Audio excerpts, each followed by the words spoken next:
હું વિચારે છે મોટા?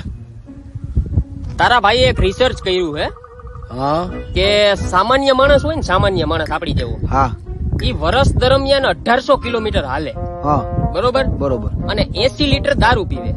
80? 80 લીટર દારૂ પીવે. હા બરોબર. તો આમાં તને કઈ નવીન લાગ્યું? એમાં હું નવીન? ગાંડા, ઈ જ તો તારો વાંધો હે. તારા ભાઈએ એની ઉપર જ રિસર્ચ કર્યું હું કે માણસ છે ને, માણસ ઈ 1 લીટર દારૂમાં 23 કિલોમીટરની એવરેજ આપે. સમજો તું? પ્રતિ અવર.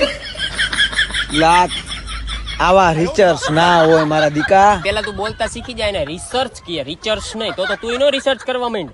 એટલે આ ભાઈ જી હોય મીકને હવે જનરલ જાપટ હું મારે એમાં આવે? તમે નો રિસર્ચ કરી શકો એટલે આ જનરલ નોલેજ ની વાત છે ગાંડા. હાઈ લેવલ ટોપ ક્લાસ દિમાગ વાળા માણસો હોય ને ઈ જ આવું વિચારી શકે. તો તમારા દારૂ પીવાની વાત અલગ છે, રિસર્ચ ની વાત અલગ છે. વૈજ્ઞાનિક ગમે એની ઉપર રિસર્ચ કરે. તારો ભાઈ વૈજ્ઞાનિક લેવલ નો માણસ. કેવો વૈજ્ઞાનિક? વૈજ્ઞાનિક, સાયન્ટિસ્ટ. ના ને ભાઈ ડોફા બેવડા દારૂ ની જ વાત હોય છે. નહીં કરાય તારે તારે બાજુ છે.